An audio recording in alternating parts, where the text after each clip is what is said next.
primeira revista surgiu na Alemanha, em 1663, e se chamava algo como Edificantes Discussões Mensais. Não é por acaso que a história das revistas tenha começado na Alemanha.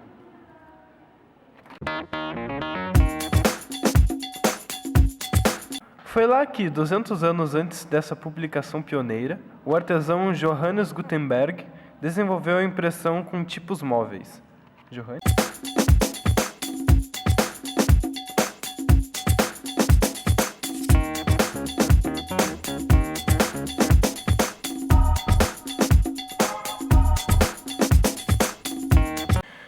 Além da revista alemã, outros títulos apareceram ainda no século XVII, como a francesa Le Mercure.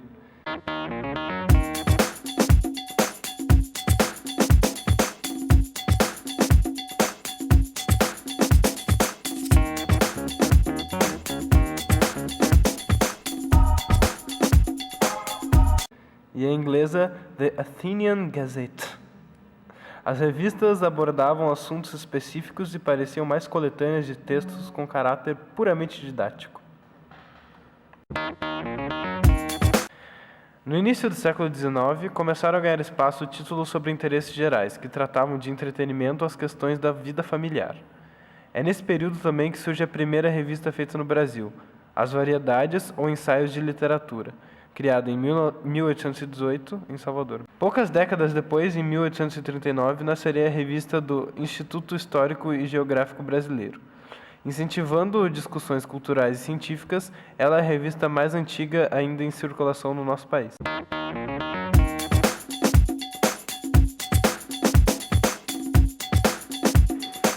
Então, as revistas chegaram ao Brasil juntamente com a corte portuguesa no início do século XIX. A autorização para imprimir em território nacional veio com a autorização para a instalação da imprensa régia, em 1908, determinada pelo rei Dom João VI. No entanto, a primeira revista de que se tem conhecimento, As Variedades ou Ensaios da Literatura, surgiu em Salvador no ano de 1812, seguindo os modelos de revistas utilizados no mundo editorial da época. A revista baiana também tinha cara e jeito de livro. Uma análise das dificuldades mercadológicas enfrentadas no mercado editorial das revistas no Brasil, comandada pela editora Abril, disse que as revistas ilustradas estavam com os dias contados e só poderiam ser substituídas por revistas de informação. Profundas eram as causas daquela crise no mercado editorial brasileiro. A TV apresentava audiências cada vez maiores, mostrava mais rapidamente imagens em movimento. Fatos que as revistas só poderiam retratar depois de alguns dias, na edição semanal. Isto é, perdendo em atualidade jornalística para o novo veículo em fotografia, ou seja, sem glamour. Em 1976, a revista Realidade, encontrando muitas dificuldades para manter o seu projeto editorial inicial, que permitia ao repórter produzir um jornalismo de texto, operando com criatividade, diferentemente dos modelos prontos de jornalismo, choca-se também com o fechamento político proposto pelos atos institucionais, em especial pelo ato institucional número 5, quando institucionalizou-se as restrições à liberdade de imprensa no Brasil. Na carona desse boom de publicações, Vitor Civita e Mino Carta criam em 1968 a revista Veja, uma publicação brasileira da editora Abril, composta nos moldes da Life. Seus primeiros anos foram de acúmulo de prejuízos. Somente após 10 anos de circulação, a revista semanal conseguiu arrecadar mais do que gastava em sua produção.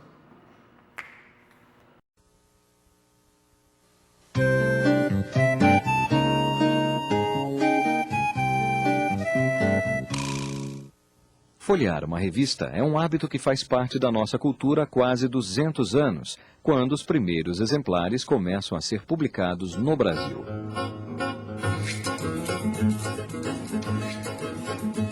Graficamente parecidas com os livros e jornais da época, elas logo se transformam, passando a incluir molduras, textos em colunas e ilustrações em suas páginas. Em 1865, a Semana Ilustrada revoluciona a história da imprensa brasileira ao fazer a cobertura da Guerra do Paraguai através de reportagens exclusivas.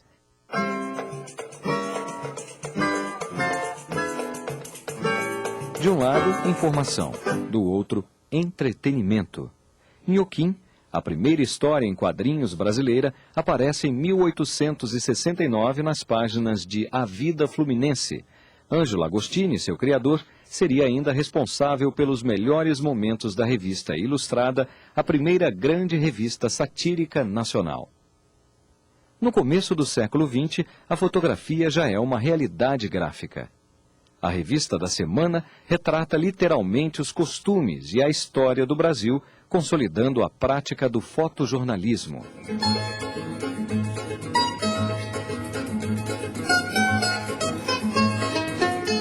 Mas a alma do negócio continua sendo o humor. As principais revistas brasileiras desse período apostam na caricatura. O Malho, Fonfon e Careta são verdadeiros almanaques de variedades muito bem-humorados que resistiriam por mais de 50 anos nas bancas de revistas. Já o público infanto-juvenil ganha uma publicação exclusiva em 1905, o Tico Tico, líder absoluto em sua categoria durante décadas.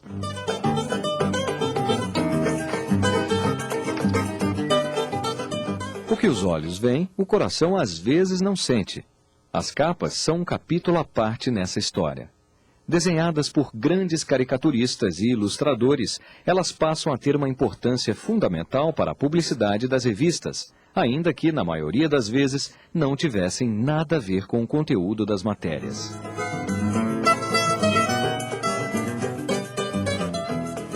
A propaganda está em toda parte, na capa, contracapa, em páginas inteiras ou no meio de reportagens. Remédios que prometem milagres. Cerveja para mães que amamentam. Os anúncios usam e abusam da revista como um poderoso veículo de comunicação e expressam a linguagem, os hábitos e o comportamento de nossa sociedade. O mercado editorial se diversifica de acordo com o público. Há revistas para todos os gostos, escrachadas, eróticas, esportivas e as tradicionais revistas femininas. Voltadas principalmente para a vida doméstica, elas também representam um importante espaço para a mudança de costumes.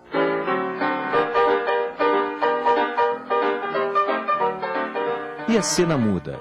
O cinema mudo está em alta na mídia impressa dos anos 20, assim como o rádio logo estaria. Mais moderna mesmo é a Claxon, que distribui encartes com reproduções de obras de grandes pintores brasileiros. O Cruzeiro aparece em 1928 e fecha um ciclo na história das revistas brasileiras.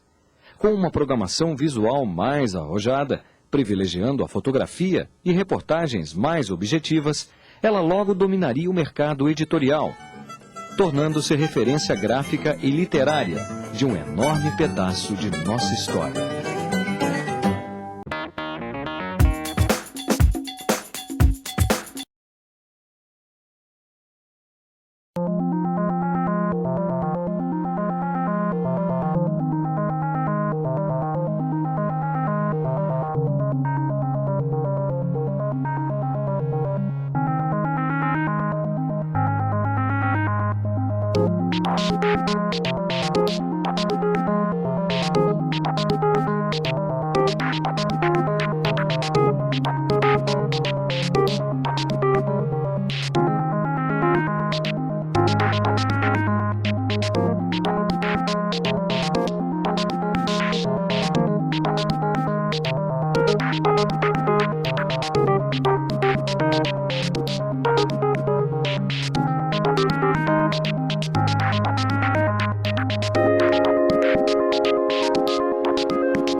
Criada por um teólogo e poeta chamado Johann Rist, da cidade de Hamburgo, na Alemanha, essa foi a primeira revista de que se tem notícia.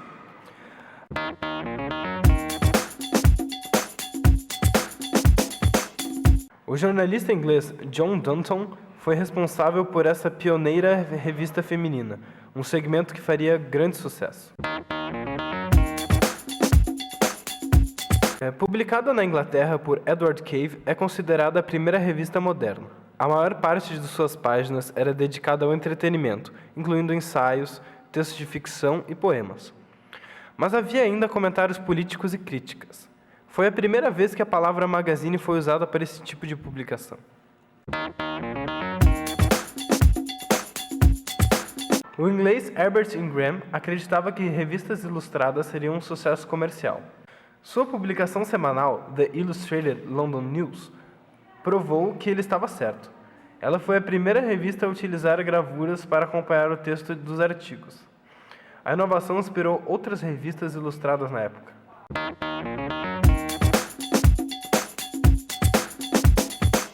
Foi uma das primeiras revistas americanas a utilizar ilustrações. Na segunda metade do século XIX, tinha uma circulação média de 100 mil exemplares. Entretanto, esse número triplicava de acordo com o assunto tratado na edição.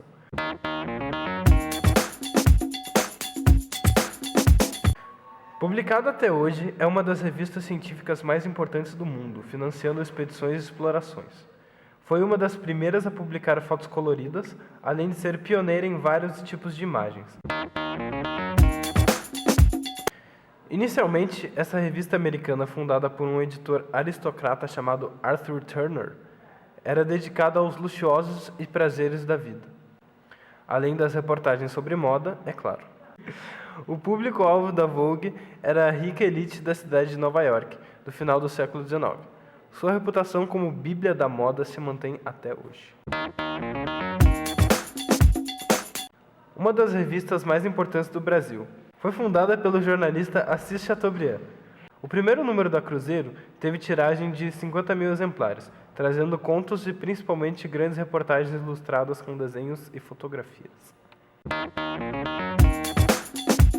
Fundada pelo editor americano Henry Luce, ela foi a revista mais importante e influente da história do fotojornalismo. Para se ter uma ideia, sua primeira edição tinha 96 fotografias de página inteira. A publicação deixou de circular semanalmente em 1972.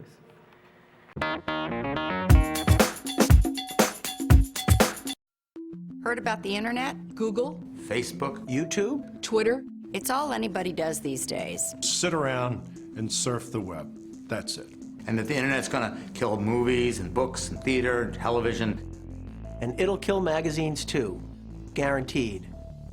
Every new technology supposedly has to kill an older technology to make room for itself. Radio is going to kill theater. Movies were going to kill radio. TV was going to kill the movies. The VCR was going to kill TV. And the internet was going to kill them all. But that's not how media works.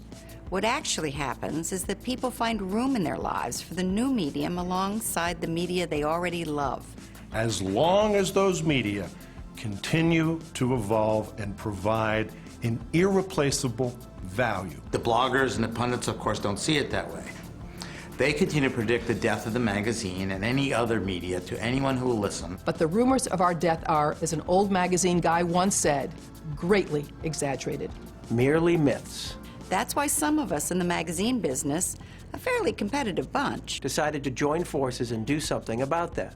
We felt it was time to replace the myths With what lies at the core of all great journalism. the facts. It's time to tell our side of the story. The story of magazine's power. The story of magazine strength and scope and unique cultural impact. The story of magazine's particular relationship with our readers, a bond we share with no other medium. The story, which will come as a surprise to many, of magazine's strength and vitality. We're going to tell the story in the way that we know best, in print. Its telling begins today.